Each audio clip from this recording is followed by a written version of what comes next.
अस्सलामु अलैकुम dear viewers.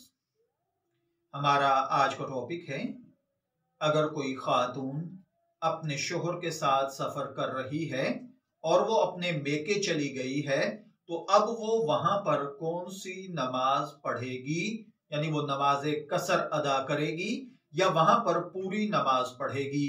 तो देखिए भाइयों और बहनों, इसमें थोड़ी सी डिटेल समझ लीजिए। अगर शादी के बाद कोई खातून मुस्तकिल तौर पर अपने ससुराल में रहने लगे, जो कि आम तौर पर होता है, यानी उसने मुस्तकिल शोहर के साथ रिहाइश इख्तियार कर ली हो और ये रिहाइश उसके मेके से 48 मील यानी 72 किलोमीटर दूर हो, तो अब इसका मकाम असली, वतन असली इसके शोहर का घर हो जाएगा, जहां वो अपने शोहर के साथ रहती है।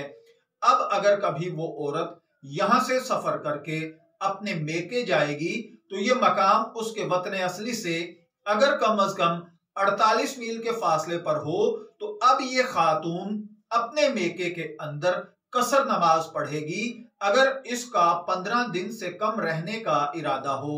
हाँ, अगर ससुराल में चंद दिन के लिए गई है और मेके में ही मुस्तकिल तौर पर रहने का इरादा है, तो फिर इसका वतन असली वही रहेगा जो शादी से पहले था, लेकिन अब इस सूरत में वो यहाँ पर मुकीम हो जाएगी। ये उसका मकाम अकामत कहलाएगा।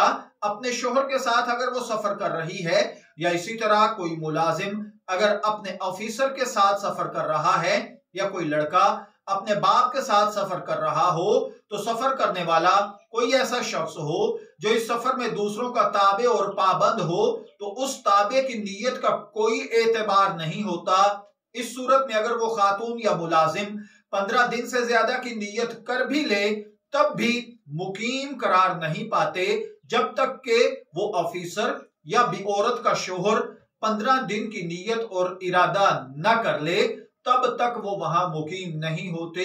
उनको पूरी नमाज नहीं पढ़नी होती, जैसे उनको ऑफिसर या शोहर नमाज पढ़ेगा। अगर वो कसर कर रहा है तो वो भी कसर करेंगे।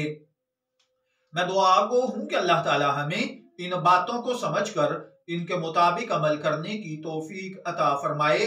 शब्बीर अहमद को इजाजत दीजिए, फिर हाजिर होंगे किसी नए टॉपिक के साथ। तब तक के लिए अल्लाह हाफिज।